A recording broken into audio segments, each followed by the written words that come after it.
Bienvenida audiencia internacional a Radio Buenos Aires Internacional. Hoy contamos con una presencia destacadísima para Radio Buenos Aires Internacional en este enlace Buenos Aires, Argentina a Lima, República del Perú, con una profesional académica internacional. Estamos hablando de la doctora Rocío Maldonado Alarcón, quien vamos a presentar ya su performance académica. Estamos hablando de doctorante en Ciencias Sociales por la Universidad Autónoma Metropolitana Xochimilco, área de concentración mujer y relaciones de género.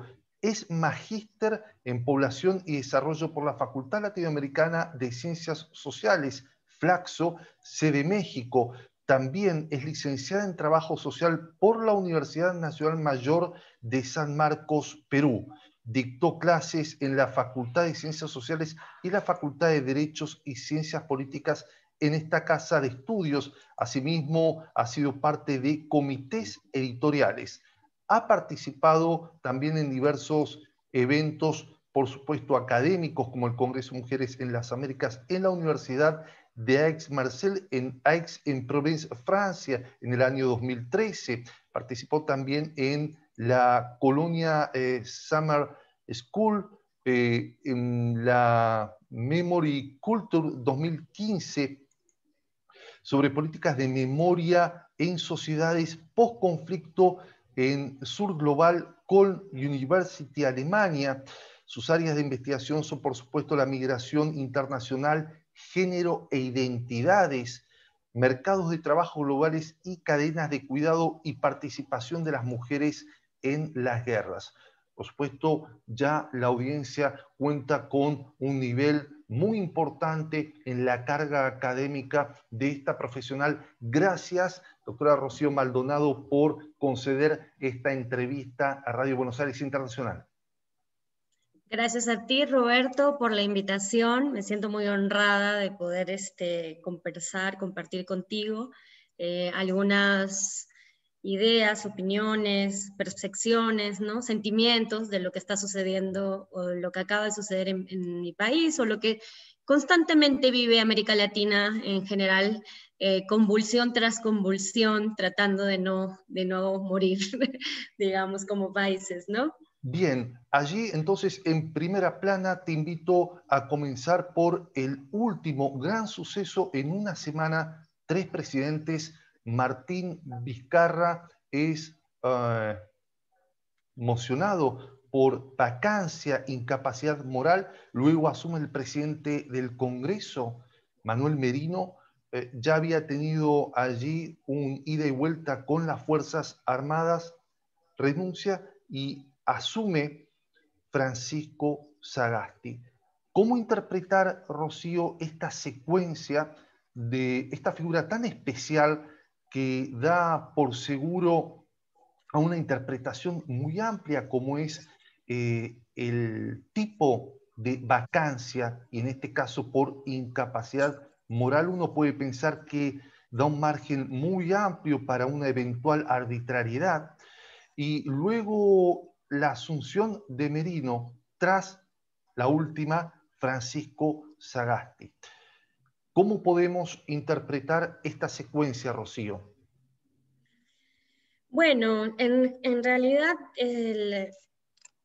el tira y jala entre el Ejecutivo y el Legislativo, que hemos estado siendo testigos y testigas todos los ciudadanos peruanos y el mundo entero, no solamente responde a la última coyuntura que ha sucedido en el país, ¿no? La ascensión bastante abrupta y accidentada de PPK, Pedro Pablo Kuczynski, al gobierno, perdiendo las elecciones de manera muy ajustada con Keiko Fujimori, finalmente nos pone en una situación muy complicada porque hay como un pacto subjetivo, tal vez tácito, pero y también bastante real, de alguna manera desde otras acciones, sobre este acuerdo que hay entre el Partido de Fuerza Popular, que es el partido fujimorista, liderado por Keiko Fujimori, y Pedro Pablo, ¿no? Entonces, días antes de la elección, la DEA saca una información en la que habían estado investigando a la persona que llevaba la campaña de Keiko Fujimori, ¿no? Y encuentran que había lavado de dinero. Esa circunstancia es muy, muy interesante. ¿Por qué? Porque estaban disputándose una elección muy peleada. Entonces, este hecho, esta información que la DEA publica a nivel internacional, le quita a Keiko legitimidad y definitivamente le quita votos. Entonces, más allá de eso, gana PPK trayendo en la plancha presidencial a Martín Vizcarra, siendo su vicepresidente en la plancha presidencial, como Martín Vizcarra tiene una trayectoria de haber sido presidente regional de la región Moquegua, ¿no? Gobernador de la región Moquegua, que está en el sur del país. Y ha tenido una gestión bastante buena. La gente en el interior del país ya lo reconocía a Vizcarra. No es que Vizcarra sea nuevo en el ámbito político, pero es nuevo en el ámbito central, digamos, ¿no? Porque Perú es muy particular por su centralismo. El nivel de centralismo es muy fuerte con Lima, la capital, ¿no?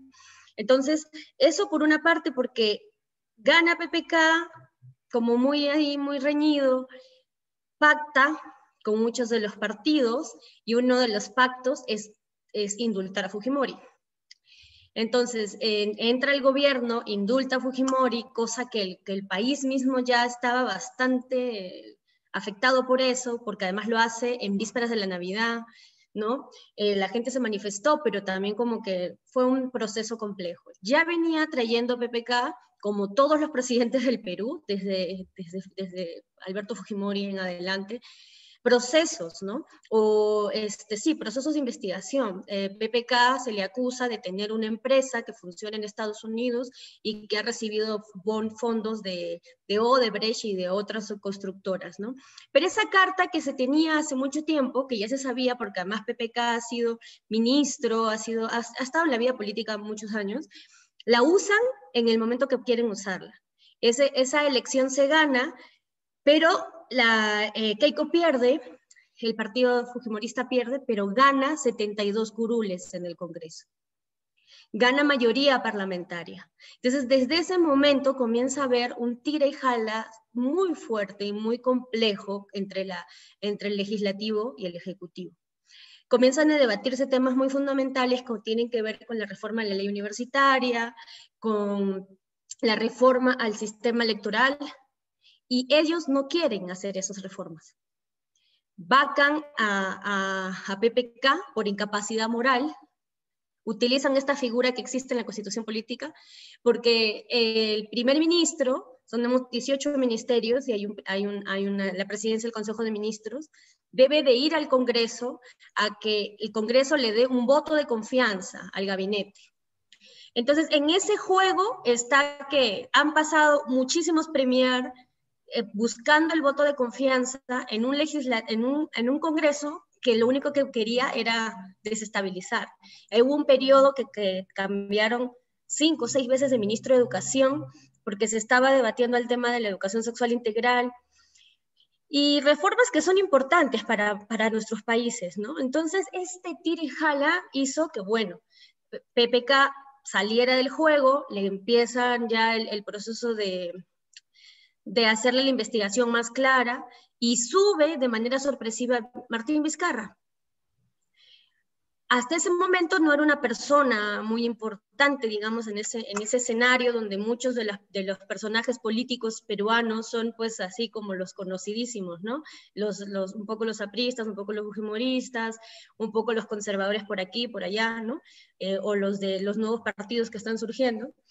Pero básicamente es arrastrar un poco la tradición desde el año 2001, que se recupera la democracia y tenemos el gobierno de transición con Valentín Paniagua, es arrastrar una clase política parásita, nefasta, que ha vivido de este aparataje corrupto que implementó Alberto Fujimori con Montesinos y con todo el coso que ya se sabe a nivel internacional, ¿no? Este tema de comprar los medios de comunicación, comprar a las congresistas. A Vladimir Montesinos era un tipo tan, no sé ni qué adjetivo usar, que grababa a las personas, ¿no? Entonces, tenemos una evidencia tan fuerte del nivel de corrupción en el que funcionaba un poco el aparataje del Estado, y eso no es tan lejano de lo que pasa ahora. Dentro de ese proceso hay muchos escándalos de corrupción de varios congresistas, ministros, o bueno, personas que están en el ámbito público teniendo transacciones, ¿no? Por obras, nuevamente por obras, ¿no? Y eso genera todo un problema. Martín Vizcarra, desde el momento que asume, se planta frente al Congreso y les declara la guerra, ¿no? El conflicto. Aquí no se va a hacer. Entonces, Martín Vizcarra, dentro de los 2 años, con 8 meses que ha tenido de gobierno, desde mi opinión, ¿no? Que obviamente, seguramente muchos de mis compatriotas podrán discrepar, ha tenido siempre una posición cercana a la población, porque había un conflicto o había un tema de debate en el Congreso, automáticamente el señor salía a dar un mensaje a la nación. Y un poco nos acostumbró a eso en este tiempo, cosa que es un poco raro con respecto al Ejecutivo, ¿no? Y decía, no, el Congreso no quiere sacar la ley tal porque la está parando, bueno, entonces mi posición es exigir que lo cumpla. Nosotros no vamos a pactar con esto. Entonces eso generó un conflicto. Viene el tema de pandemia, Martín Vizcarra hace algo que también hace Alberto Fujimori en su momento, que es cerrar el Congreso, llamar a unas nuevas elecciones, y este Congreso nuevo, que ha entrado apenas hace unos meses, es el que lo va a caer, ¿no? Como las grandes encrucijadas, o no sé cómo decir esa palabra, de paradojas, ¿no? Las paradojas de la política finalmente es eso, ¿no? Porque llama a un nuevo Congreso, porque esta mayoría parlamentaria fujimorista era definitivamente muy difícil, era como un proceso de estancamiento constante, ¿no? Y pues se llaman a elecciones, este es un nuevo Congreso que va a tener, tenía un tiempo de 1 año y medio, el 11 de abril tenemos elecciones, ahora 2021. Sí. Sí, un poco es eso, ese escenario, ¿no? Allí, Rocío, uno al escuchar tu intervención claramente puede advertir que hay una crisis sintomática, pero hay causas anteriores que ya vienen. Por ejemplo, uno puede tomar los procesos políticos según lo que vemos. La segunda presidencia de Alan García Pérez, no la primera, porque la primera ya marca, si se quiere, un nivel especial en América Latina, pero ya uno puede comenzar con el proceso de Alberto Fujimori, ¿sí? 10 años en el poder, cumple una condena de 25 años de prisión por comandar escuadrones de la muerte, luego fue declarado culpable por corrupción. Allí también estaba el expresidente Kuczynski, quien otorgó a Fujimori un indulto humanitario. Luego viene Toledo, Alejandro Toledo, acusado de recibir presuntamente un soborno de 20 millones de Odebrecht, y luego Alan García, que, como es de público conocimiento, se suicida. También, por supuesto, hay allí sombras, ¿sí? Por supuestos sobornos en el caso Odebrecht. Ollanta Humala, ese es un periodo especial, 2011-2016. Él es militar y también está ensombrecido supuestamente por tema Odebrecht, luego, como ya mencionaste, el Kuczynski. Hay allí un hilo conductor, un denominador común. ¿Existe en el Perú un fair play, un juego limpio? ¿Las instituciones están con los niveles de estándar alcanzables, o es presa el Perú del lawfare? Mira, creo que hay muchos sectores, ¿no?, que se están disputando los espacios. Creo que también en estos días que he estado conversando con algunos compañeros un poco sobre la situación del Perú, si bien a veces parece que uno siempre se centra en lo malo, creo que hay muchas cosas buenas que rescatar del país, considerando justamente me parece muy importante lo que dices, Roberto, y siempre yo trato, aunque me dicen, no, pero responde la pregunta, no, lo que pasa es que es importante conocer el devenir histórico de los países y el devenir histórico de los procesos, ¿no? Porque si Correcto. no pensamos que lo que sucede ahora es como algo extraño, algo raro, no, son frutos de procesos históricos, sociales, políticos, económicos, que podemos ver en estos momentos, ¿no? Entonces, creo que has mencionado cosas muy importantes, o sea, si en los últimos 40 años nada más el Perú ha tenido transformaciones muy importantes. En los años 80 éramos de los países más pobres de la región, con una crisis terrible. El primer gobierno de Alan García fue horrible, conocido internacionalmente por el tema de la deuda, del déficit. Estábamos en una situación sanitaria también bastante complicada porque tuvimos pues el tema del cólera que se llevó a muchísimos peruanos, el tema de la pobreza, la precarización. Entonces no es algo nuevo, ¿no? En estos últimos años el Perú se ha posicionado y ha cambiado su rostro, ¿no? Tú como argentino sabes muy bien que en la época desde los 70s, 80s, 90s llegan peruanos por cantidades a Argentina. Es nuestro primer destino de migración internacional a nivel regional. Después llega Chile. Exacto. Pero es primero Argentina, y los peruanos salimos a muchas partes porque no teníamos oportunidades en nuestro país y porque hasta ahora no las tenemos. Entonces yo trabajo en mis temas de investigación, usando un poco los procesos migratorios también, y entiendo un poco de manera global qué pasa y qué moviliza, ¿no? O sea, por ejemplo, ¿cuántos peruanos están en la UBA o en muchas universidades peruanas y peruanas estudiando? Porque la educación es muy difícil de acceder en Perú. Entonces, esos son problemas que son estructurales y que no son problemas que vienen de ayer, ¿no? Un punto importante es el tema de la Constitución de Fujimori, la Constitución de la dictadura, la Constitución de 1993.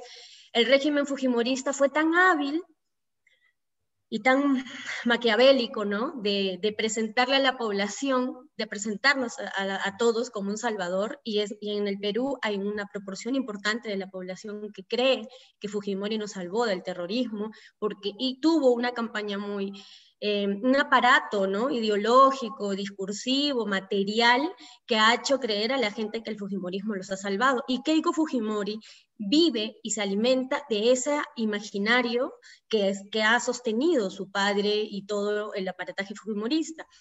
Es complejo decirle a la gente que Fujimori no hizo eso cuando tú vivías en una situación de tanta precariedad y llegaba un presidente a tu barrio. Yo me acuerdo, yo vivo en Perú en un barrio muy popular, y cuando yo era niña Fujimori llegó a la plaza de mi barrio. Y los niños corrimos con una cosa de ver al presidente de la República que está en la tele en la esquina de tu casa, o sea, en un barrio donde nunca jamás un oligarca peruano, que normalmente si ves nuestra historia también hemos tenido muchos gobiernos militares y oligarcas. Entonces, Fujimori es un personaje muy interesante. Es muy interesante, desde que él era rector de la Universidad Agraria, desde que se presenta cuando hace el cambio 90 en esta campaña para que ingrese, que le gana Vargas Llosa además, ¿no? En las elecciones, en un tractor, a Mario Vargas Llosa, al Nobel de la América Latina, al Nobel peruano, ¿no? O sea, entonces Vargas Llosa tiene un libro que escribe sobre esta derrota y un desprecio también por el Perú, ¿no? Porque es como pinche gente que no entiende, ¿no? O sea, que es gente ignorante. Pues bueno, de pronto también es un poco ese rostro del Perú que capaz muchas personas no quieren ver. Yo no tengo mis posiciones y mis ideas, pero también creo que es necesario tratar de hacer esfuerzos por no polarizarnos, sino por tratar de entender las razones del otro lado, ¿no? Lastimosamente hay mucha manipulación y sobre todo en estos tiempos, Roberto, que tú como persona que se dedica a los medios, sabes que hay un manejo mediático de mucha fake news, de mucha manipulación, pues terrible, ¿no? Pero cuando me decías esta pregunta sobre el tema del juego limpio y no, creo que el Estado peruano en estos últimos años ha dado muestra también de los intentos, y hay gente dentro del Estado que yo admiro muchísimo, por tratar de empujar un carro que no tenía ruedas, ¿no? O un Estado que estaba totalmente cooptado y que hasta ahora sigue cooptado, pero que de alguna manera se han hecho esfuerzos increíbles. Hay proyectos, hay acciones de parte del Estado peruano que son maravillosas, hay otras que son bastante terribles, justamente lo que ha pasado con la pandemia hay muchas que se les está achacando mucho a la gestión del Estado porque la verdad ha dejado mucho que desear, pero bueno, creo que muchos de nuestros estados no han sabido cómo responder a la pandemia porque creo que nos ha rebasado en todos los sentidos, ¿no? Entonces, en ese sentido, no te podría decir si hay quiénes son como más o menos. Yo lo que creo que hay espacios de disputa, lo cual es bueno, porque antes yo pensaba, o yo sentía, y muchos peruanos que hemos salido a otras partes, y sobre todo personas mayores, de generaciones mayores a mí, sentían que el país no iba para ninguna parte, ¿no? Entonces lo que no se mueve finalmente, pues yo siempre hago como la metáfora con el agua, ¿no? O sea, tiene que moverse las cosas, ¿no? Entonces esa frustración era muy triste para los peruanos. O sea, y que seguramente tendrás algunas cosas tal vez tú que comentar como argentino, que si por ahí conoces peruanos en Argentina, pero a mí que me ha tocado, el peruano podía cooptar cualquier otra identidad que fuera externa a la peruana, porque ser peruano representaba mucha vergüenza, mucha pobreza, mucho atraso. He Estaba, encontrado, estaba estigmatizada, Rocío, en así es, distintos. Allí entonces hay un plano cultural también, sociocultural, además del económico. Eh, Mencionaste el plano de las acciones positivas del estado del cambio del sistema de la macroeconomía en los últimos 20, 30 años. Ya por supuesto, Perú ha sido uno de los países también referentes en la estabilidad macroeconómica. Sin embargo, hay debates en cómo se traduce los efectos de la macroeconomía en la micro, en la cotidianidad de la gente, del peruano y de la peruana. Contanos cómo se está viviendo hoy, Rocío, en el Perú. Te llevo a la asunción de Francisco Sagasti, si nos podés comentar acerca brevemente de su perfil actual. Ya hay el próximo año 2021 elecciones en el Perú y allí intervienen partidos, por supuesto, estamos hablando de elecciones en el Perú, Alianza para el Progreso, Partido Nacionalista, Somos Perú, Avanza País, Perú Nación, Frente Amplio, Democracia Directa, Todos por el Perú. Distintas composiciones, hay mucha dinámica entre las alianzas que se tejen en los partidos y recambios de los mismos dirigentes políticos. ¿Qué podés explicarnos acerca de este desarrollo actual, Rocío? sí, mira, el sistema partidario peruano es bastante particular, ¿no? Y también hay un descontento masivo de parte de los jóvenes, ¿no? Sagasti, cuando ha tomado posesión del gobierno, ha dicho cosas muy importantes, ¿no? Es un político que ha estado en la vía, valga la redundancia, la vía política, pero de perfil bajo. Sé que ha estado en algunos otros espacios, sectores, cargos. Me ha gustado mucho te doy mi opinión como ciudadana también, ¿no? O sea, como peruana ciudadana que vio la toma de gobierno, las cosas que resalta cuando él toma Entonces, yo espero que esta primera impresión que ha dejado un poco tranquilos y tranquilas, nos ha dejado un poco en el país, sea de verdad para eso, ¿no? Yo creo que las peruanas y los peruanos estamos acostumbrados a ya no creer en nada ni en nadie, ¿no? Tú solo crees en lo que pasa y en lo que vives. Si una persona te dice que te va a dar, no sé, mejor educación, pero no te la da, pues ya no le crees, ¿no? Sabemos que las calles son el espacio en el que tenemos que reclamar las cosas, pero empieza de manera simbólica con cosas muy importantes, Agasti. Cuando empieza el discurso, en primer lugar, pide perdón al nombre del Estado a los familiares de los jóvenes que mataron, que asesinaron las personas de las Fuerzas Armadas, de la policía, ¿no? Inti Sotelo y Brian Pintado. Correcto. Jóvenes, uno de 22, otro de 24 años, con carreras universitarias truncas. Dejaron de estudiar la universidad para trabajar, como muchísimos jóvenes peruanos que en estos momentos están en la calle, porque nos sentimos identificados y representados en esos jóvenes que nos han matado, ¿no? Que nos han quitado. El otro día leía a un profesor que decía eso, ¿no? Creo que es un momento importante, interesante en el Perú, porque muchísimas familias hemos sentido que se nos murió alguien de nuestra familia. ¿no? Además de todo el proceso de COVID que ha sido muy duro, y ese acto simbólico le da a las personas reparación mínima, pero es una señal, ¿no?, importante. Los familiares de estos jóvenes estuvieron en la toma de posesión de Sagasti, fueron invitados especiales, estaban ahí en el pleno. Por una parte eso, por otra parte también Sagasti dice algo, que además es un señor grande de edad, ¿no? Él dice y convoca a los partidos políticos a integrar a los jóvenes, ¿no? Y mira, yo te vengo también un poco del activismo. Antes de estar al mundo académico era un poco más activista desde la organización de mujeres, desde la organización feminista. Y las jóvenes y los jóvenes peruanos venimos de un desencanto de los partidos políticos tradicionales y hemos tenido maneras de agruparnos a través de colectivos. Y esos colectivos han vuelto a la fuerza en este tiempo, ¿no? Entonces, las organizaciones partidarias no son tan convocantes. Sin embargo, hay procesos interesantes que están pasando, ¿no? Este nuevo congreso, por ejemplo, el que acaba de vacar a Vizcarra, tiene particularidades porque la mayoría, no mayoría, pero un grupo importante de congresistas que ingresan es del partido del FREPAP, que es un partido interesante también porque son como mesiánicos, israelitas, pertenecen a un colectivo mayor de personas creyentes de una religión en particular, pero además son gente campesina. Y eso es bien interesante. ¿Por qué? Porque más allá de su ideología religiosa, es gente que sabe lo que es no tener los servicios. Entonces, las propuestas de muchos de los congresistas de este sector han sido bastante interesantes, la verdad.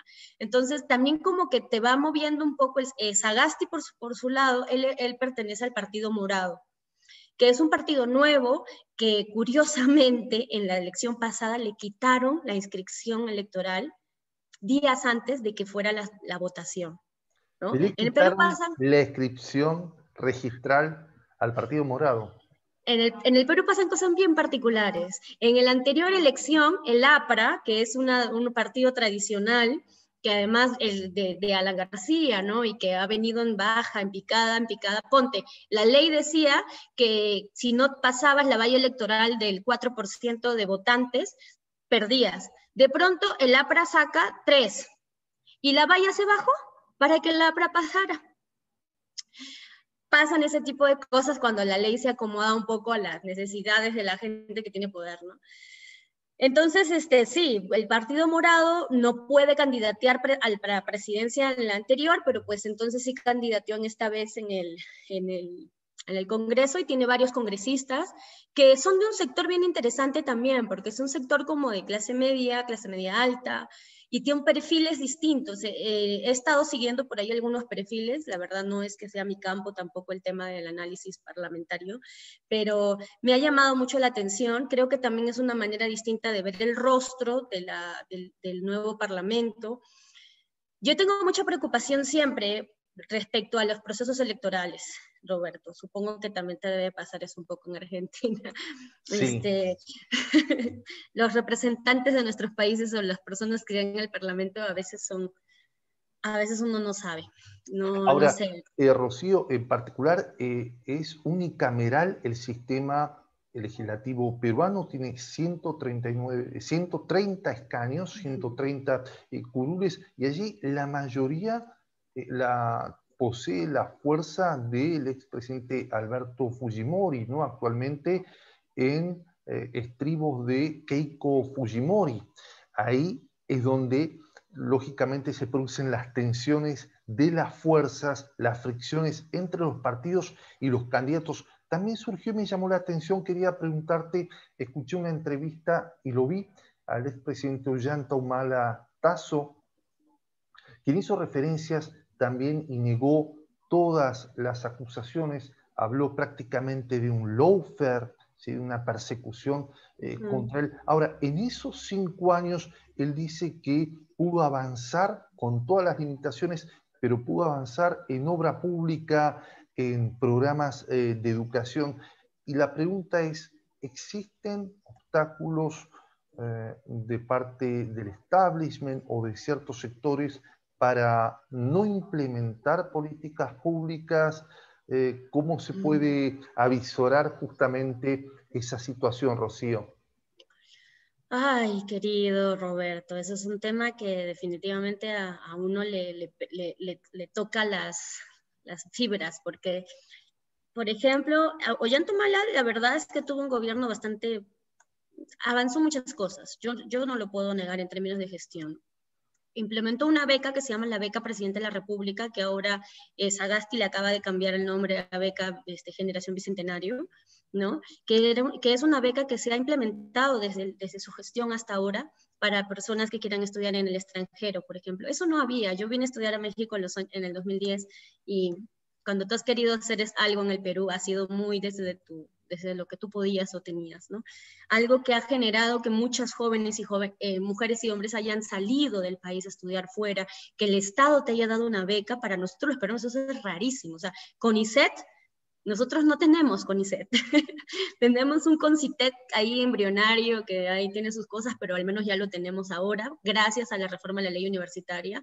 Pero antes no teníamos eso. Otra beca que implementa Ollanta es la beca 18, también la pensión 65, cosas básicas y fundamentales de una sociedad que tiene que, como de un Estado que entiende que su responsabilidad es atender a su población, ¿no? Entonces, eso es lo que de alguna manera Ollanta hace. Y lo cierto es de que las acusaciones que hay contra él y su familia responden a muchas cuestiones de varios tipos, ¿no? O sea, yo en términos legales, yo no te puedo decir cómo va la carpeta de investigación, cuáles son las pruebas, no, pero la verdad el manejo mediático del caso de Ollanta en específico está muy arraigado también a su mujer, a Nadine Heredia, que Nadine Heredia ha tenido un protagonismo muy fuerte para una sociedad tan machista y bastante medieval a veces como la peruana, ¿no?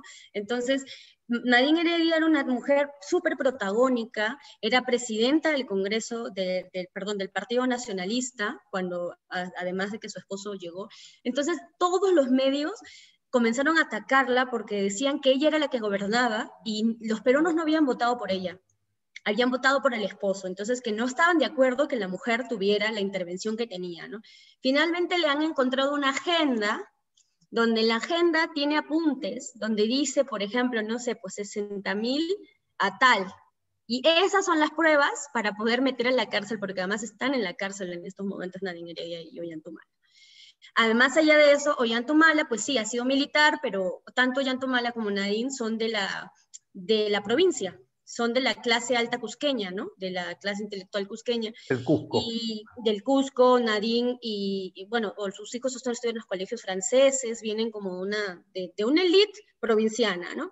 Pero el hermano de Ollantaytamala, Antauro Humala, tiene un grupo armado que se llaman los etnocaceristas.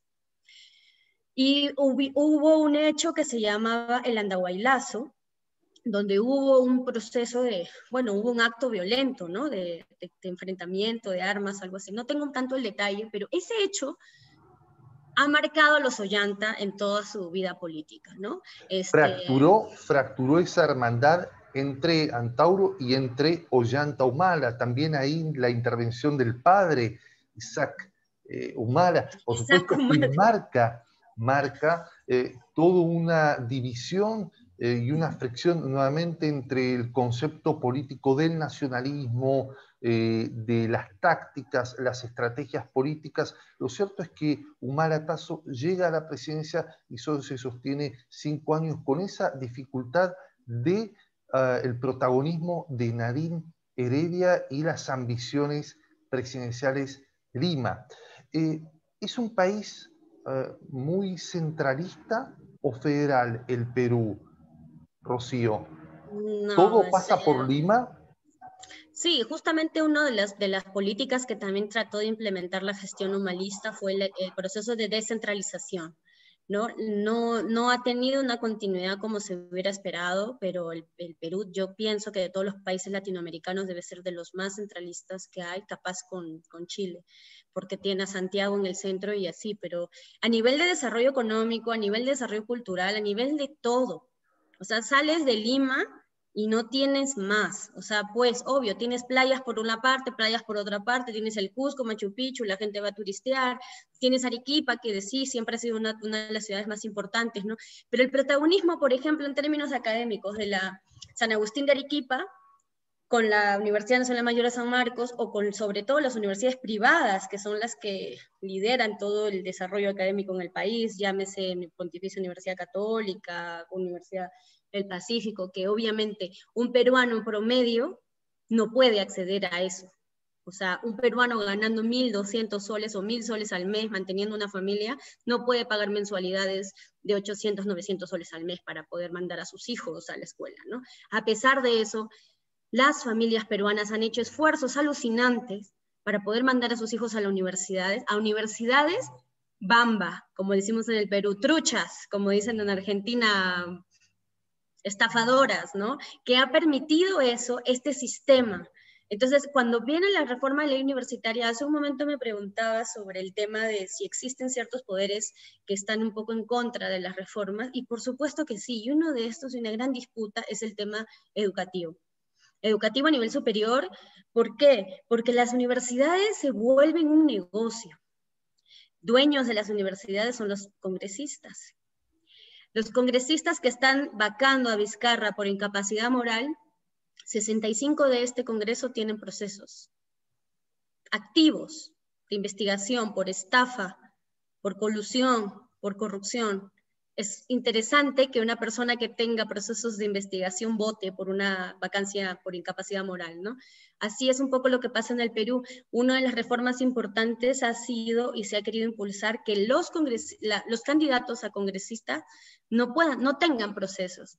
Y eso es lo que han impedido. No han querido votar el tema de la inmunidad parlamentaria, cosas fundamentales, ¿no? El tema de, por ejemplo, tenemos una institución que está muy cuestionada, que es la SUNEDU, que es la superintendencia que vigila todo el desarrollo de la educación superior. Y en estos años lo que ha hecho es supervisar estas universidades y decirles, ok, por ejemplo, yo soy profesora en San Marcos, y a San Marcos la licenció en el 2017, pero le dijo, ojo, te falta hacer todo esto, ¿no? Y eso es de las universidades más grandes del país y es nacional. Y en esas universidades pequeñas les dijo, tienes 2 años para subsanar. No subsanaron nada y las ha cerrado.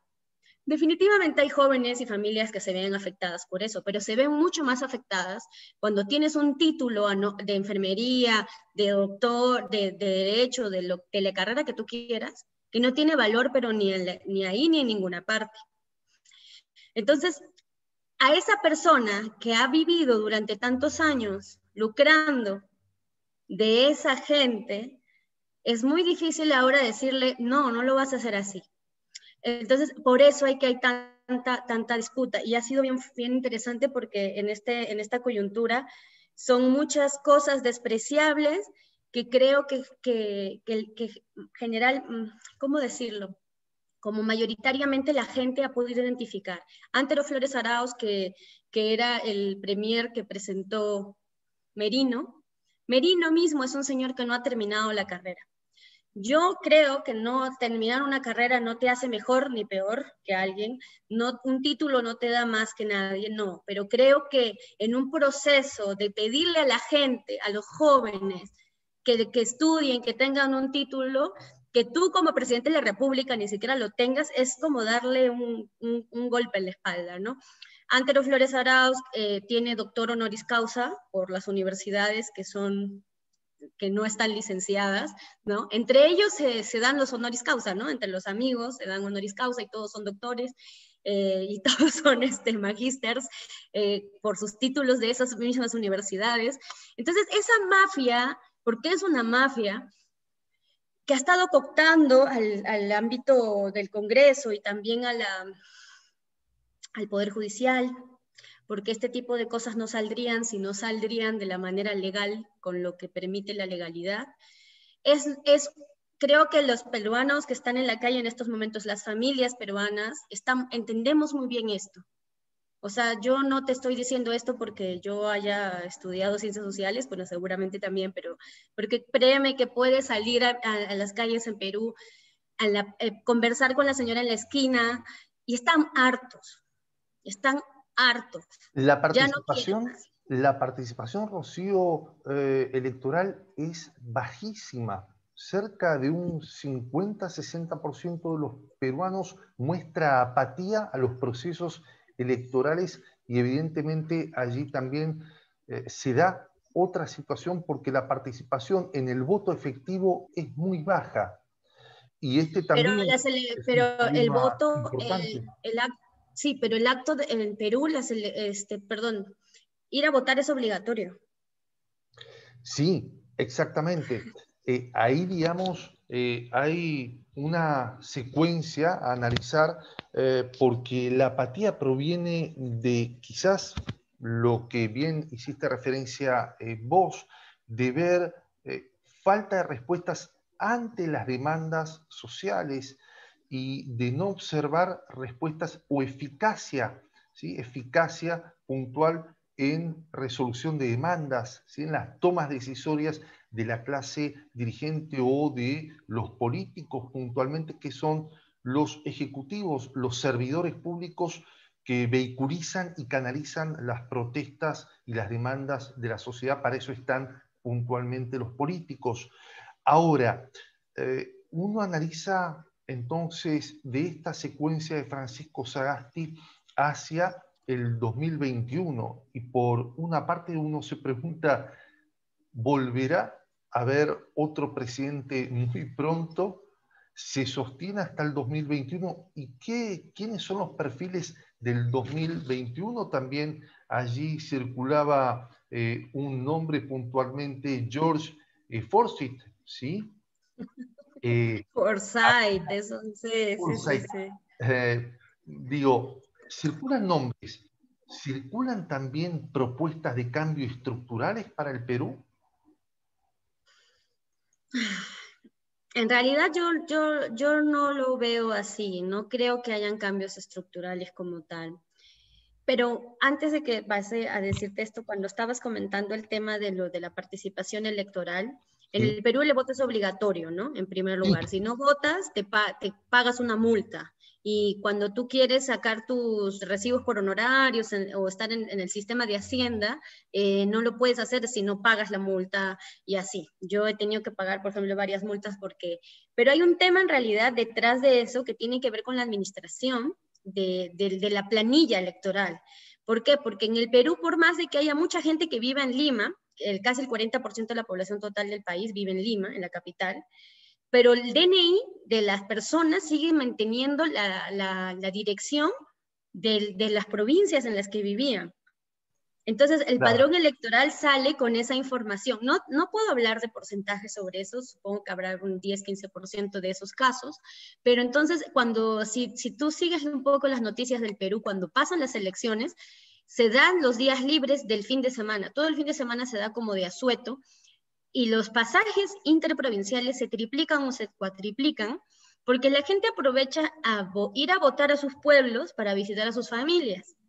Y eso genera todo un movimiento nacional, ¿no? Luego hay una cosa de ley seca y luego hay gente que aprovecha ese fin de semana para andar de fiesta y entonces hay muchos procesos interesantes sobre eso, pero creo que también hay otro tema importante que tiene el Perú de años, es que no toda la población, a pesar de los esfuerzos que ha hecho la institución que es la RENIEC, de poder darle el nombre y el DNI a toda la población, hemos tenido población casi, no sé, no quiero decir un número importante, de gente que no estaba ni siquiera registrada en el servicio de tener un nombre, ¿sabes? O sea, y esos son problemas que traemos y arrastramos, ¿no?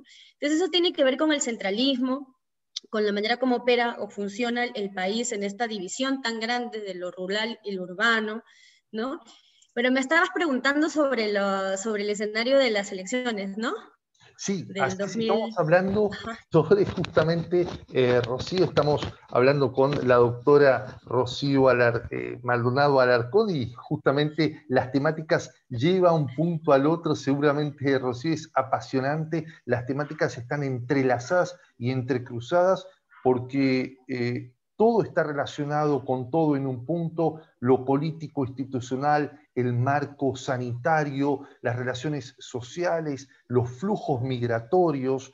Vos hablaste de migración, es muy importante este aspecto que señalás el flujo rural hacia la urbe, hacia Lima, el centralismo, la imposibilidad de la clase dirigente de poder descentralizar o avanzar, profundizar en la descentralización política. Perú es un país con un territorio muy amplio y Muy con recursos extenso. naturales verdaderamente impresionantes. Se habla del tesoro del Perú, el tesoro inca, claramente, y tiene que ver con esta riqueza natural de los minerales, del petróleo, del recurso agrario, por supuesto, grandes extensiones, la cordillera, y una población marcadamente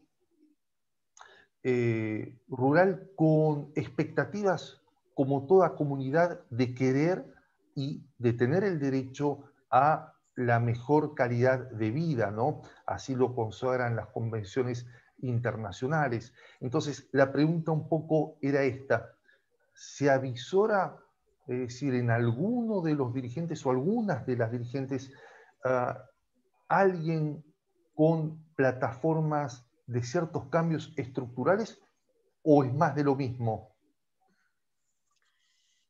Yo la verdad no identifico un proyecto político que presente un cambio importante en el país, porque además también la población tiene como un temor por estos cambios radicales digamos, de regímenes, ¿no? Por el proceso de guerra interna que tuvimos de los años 80 y todo el aparataje que tuvo gracias a Fujimori, lo mismo como pasó tal vez en Colombia con Uribe, se encargaron de meterle a la gente el cucu del comunismo, ¿no? Todo el mundo que es terrorista, ¿no? Todo el mundo es comunista, ¿no? Nos vamos a volver Cuba, nos vamos a volver, si hablas de cambiar algunas cosas del Estado, uy, hay un tema bastante delicado sobre eso. Yo no creo que haya una demanda de la población por tener procesos tan radicales en términos de cambio de régimen económico, por ejemplo. Pienso que en Correcto. general la población también es como, bueno, mientras no radicalicen, todo bien, porque hay todo un trasfondo, ¿no? Pero lo que sí creo que hay una demanda, y yo sí espero que el nuevo gobierno, que no esté liderado por Forsyth en primer lugar, porque ese hombre mira, es como de estos sujetos que hay en toda América Latina. Un tipo blanco con un apellido extranjero que para mucha población puede ser una persona que es digna de poder ocupar un puesto como la presidencia, ¿no? Aquí en México, por ejemplo, tienen a Peña Nieto, ¿no? En Peña Nieto, mucha gente, Enrique Peña Nieto, votó por él porque era guapo. De la misma manera, cuando Alan García en su primer gobierno, cuando era muy joven, fue uno de los presidentes más jóvenes del país, también muchas mujeres o mucha gente votaba por él porque era guapo y porque hablaba bien, ¿no? En nuestros países el tema de la colonización nos ha marcado de una manera muy fuerte, ¿no? Entonces a la gente le interesa que el candidato sea blanco porque pues votar por un Evo Morales o votar por un Quispe, que son en el Perú el apellido más amplio, que es de origen inca, no, ¿quién quiere tener un Quispe? ¿No? Alejandro Toledo era un cholo, como él mismo decía, pero es un cholo de Harvard, ¿no? Porque estudió en Harvard, ¿no? Y traía a su esposa, bueno, güera, ¿no? Entonces, eso es importante pensarlo, ¿no? Es probable que Forsyth gane, Roberto. Capaz en unos meses, en un tiempo, estemos platicando otra vez o veas las noticias de Perú y de pronto tengamos la noticia de que Forsyth gana. Los mejores presidentes que ha tenido el país en estos últimos 30 años son los que no hemos votado. Uno de ellos es Valentín Paniagua, que falleció ya hace unos años, que fue el presidente de la transición post-dictadura, ¿no? Y Vizcarra, yo sé que el señor tiene que pasar por sus procesos de investigación y seguramente yo no me pongo las manos al fuego por nadie, pero creo que ha hecho sus esfuerzos. Yo lo he sentido en una gestión cercana a la población sobre todo, y es porque es un tipo como un peruano, ¿no? O sea, ¿no? Vizcarra es un tipo ingeniero, viene de la clase, ¿no? No una persona que ha venido de otros espacios. Entonces, Forsyth ha estado construyendo su figura para presidenciable, no de ahorita, ya tiene un rato haciéndolo y para eso se prestan los medios y para eso se prestan las instituciones también. La vez pasada se ha enlistado en el ejército como voluntario, no sé qué. Entonces tienes ahí a todos los medios de comunicación cubriendo que Forsyth hace las lagartijas, ¿no? Que Forsyth, o sea, ¿sabes qué? A mí no me interesa lo que hace Forsyth, pero es un tema mediático, ¿no? Entonces, yo creo que las urnas es un azar. Es un azar, es como la tómbola. Es un candidato, Rocío decía, un precandidato mediático, por así denominarlo propiamente, ¿no? Es un candidato estrictamente de marketing, podríamos llamarlo. Ahora, me interesó el punto que tocaste en referencia a los colectivos, ¿no? A esta célula o estructura social de las organizaciones, de los colectivos, de cómo articular propuestas desde el campo social. Se está tejiendo también en la juventud esta idea de los colectivos culturales, artísticos, filosóficos, literarios también, grupos literarios. Esta también es otra apuesta del Perú por un nuevo Perú, un Perú más involucrado en la cultura y en los cambios de marco conceptuales. Tal vez desde allí se empieza a gestarse el cambio. ¿Interpretás esta sensación, esta percepción, Rocío? Totalmente, totalmente. Para mí ha sido muy emocionante ver tanta gente en la calle y un sentimiento de colectividad tan masivo, ¿no? O sea, como te decía, cuando yo estaba en la universidad, cuando era más chavita, era activista, ¿no? Entonces tenía un colectivo de amigas que se llamaba Retama Colectiva, fuimos muy power en el momento que estuvimos en el colectivo, pero éramos unos cuantos, ¿sabes? Los que salíamos a la calle, los que hacíamos la marcha. Bueno, yo que me formé en la universidad pública, pues la universidad pública nos tocaba salir a marchar por todo, ¿no? Porque nos querían nos querían cortar el presupuesto, por muchas cosas, ¿no? Pero en términos de organización de otros sectores, habían grupos, pero no tantos. Ahora tú puedes ver en las calles gente de todos lados, o sea, lo de los cacerolazos a causa de lo de Merino, o sea, Merino ha durado 5 días, no pudo durar más. O sea, el domingo en la mañana no le quedó de otra que pararse y decir, si no renuncio, esta gente me va a lapidar. Luego, hace como 3 días ha dado un mensaje a la nación, el señor solito ahí hablando, y vieras los comentarios, o sea, porque también las redes sociales son ¿no? Es como un lienzo en el que puedes ver mucho del sentir, ¿no? Obviamente de la población que accede a este espacio, pero yo sí siento que hay un sentido común nuevo respecto a esta demanda de derechos fundamentales, ¿no? Desde los distintos sectores en los que las personas podamos entender y ver esto, ¿no? Ha sido algo nuevo para nosotros ver gente yo no sé cómo se llaman un poco los barrios más pitucos o más fresas o más jailones, como dicen en Bolivia, de Argentina, ¿no? Pero en general ahora hubo manifestaciones hasta en los barrios de gente pudiente en Lima, ¿no? Eso es nuevo. Entonces ha habido los actores de televisión saliendo a la calle diciendo que no podían permitir que estén matando a los jóvenes. Entonces el hecho de la muerte de estos dos jóvenes que los han denominado los héroes del Bicentenario, sí, ha sido algo que nos ha tocado muy fuerte y me da muchísimo gusto porque sabes que es un hecho terrible, pero de pronto siento que me puedo encontrar más con muchas otras personas. Han habido manifestaciones en todo el mundo, y no han sido de poquita gente, ha sido de un montón de gente porque la gente decía, no podemos permitir esto. Nosotros los peruanos venimos de haber vivido situaciones muy duras, muy difíciles, y una de esas es la que acaba de pasar con el COVID, que se ha llevado a 35,000 o más de nuestra población, no necesariamente por COVID, sino por tener un sistema de salud totalmente precarizado. Entonces, creo que eso nos ha dado un nivel de conciencia que yo espero que sea sostenible también, ¿no? Por eso mismo las marchas siguen en la calle. Ahorita la gente no es que ya Merino renunció, entró Sagasti, no. Están atentos, se está solicitando que haya una segunda urna para hacer un plebiscito sobre la Asamblea Constituyente, ¿no? No sé hasta qué punto sea viable, pero hay un movimiento fuerte ahí y pues hay muchísimos jóvenes, Roberto, o sea, como un poco lo que pasa también en Chile, ¿no? Que ves adolescentes, no sé, yo siento que en ese sentido América Latina siempre está dando batalla.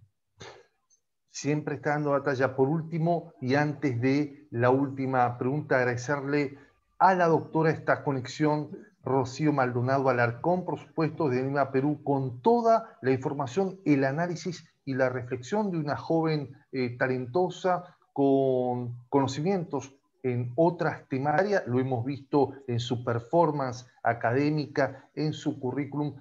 Preguntarte, ¿cuáles serían, pensás vos, las principales ambiciones o deseos de la juventud en Perú? Hoy, como Yo creo demanda, que ¿tiene que ver con lo educativo, con lo laboral, con lo económico? ¿Es todo? sí, tiene que ver con todo en realidad. Yo creo que lo económico viene tal vez mejorando, ¿no? Tal vez es que si tú, es que todo es muy relativo dependiendo con qué lo comparas, ¿no? O sea, nosotros en el Perú no podemos decir que estamos mal ahorita porque estábamos terribles en los 80, en los 90, ¿no? Entonces, no estamos bien porque hay muchos problemas estructurales que no se han atendido, como el tema de acceso a servicios básicos. No puede ser que en un país que se jacte de tener el 6%, el otro día me decía el dato de la tasa de crecimiento, ¿no? 4.8% de crecimiento macroeconómico desde el 2000 al 2019, ¿no? Ese número en términos de América Latina es como, wow. Pero no puede ser que un país que se jacte de tener un crecimiento macroeconómico con esas cifras tenga todavía tasas de niños con desnutrición crónica, ¿no? O también o sea, que haya una parte importante de la población que no accede a los servicios básicos, que la educación siga siendo un privilegio, que la inversión en salud esté sobre el 3% del PIB cuando el promedio es el 6%. Entonces, ese tipo de cosas son las que todavía falta por arreglar en el país. Sin embargo, sí hay cosas muy importantes que se han avanzado, pero creo que como a toda la región, el COVID nos está dejando muchas golpes, ¿no? En todos los sentidos. Rocío, Y yo creo que la juventud es muy consciente de eso, ¿no? Dime. Rocío, te decía, para resumir entonces, estaríamos hablando de, me pareció una palabra calcárea, prácticamente la idea de accesibilidad y de igualdad de oportunidades, de generación de oportunidades para la juventud peruana. Creo que este es el concepto de cierre muy importante, una demanda instalada y el desafío, por supuesto, del conjunto de los partidos políticos, de las fuerzas políticas en resolver estas demandas que se irán imponiendo en la agenda de la nación andina. Por supuesto, Rocío Maldonado Alarcón, magíster de Flaxo, doctora con estudios en temática de mujer, género, de flujos migratorios. Le agradecemos profundamente esta concesión para Radio Buenos Aires Internacional, América en línea internacional, plataforma exterior, profundamente agradecidos por tu contribución, esta mirada académica y también humana, muy agradecidos por esta concesión para Radio Buenos Aires Internacional, Rocío. No, Roberto, muchas gracias a ti. La verdad me ha dado mucho gusto esta plática. Te agradezco mucho y espero que al Perú no solamente esté en las planas o en estos temas por nuestras crisis políticas, también por otros temas que seguramente podríamos intercambiar entre Argentina y Perú. Estoy segura que hay muchas cosas que podríamos conversar. Te agradezco muchísimo a ti el tiempo y el espacio y espero que que Radio Buenos Aires Internacional siga atenta a todo lo que pasa en América Latina. Te mando un abrazo grande. Seguiremos así. Gracias, y a la audiencia internacional de Radio Buenos Aires Internacional han escuchado la intervención, este conversatorio con la doctora Rocío Maldonado Alarcón, doctorante en Ciencias Sociales por la Universidad Autónoma Metropolitana Xochimilco, área de concentración Mujer y Relaciones de Género, magíster en Población y Desarrollo por la Facultad Latinoamericana de las Ciencias Sociales, institución conocida mundialmente, Flaxo. Gracias, doctora, y a la audiencia internacional nos reencontramos en la próxima edición de América. Gracias.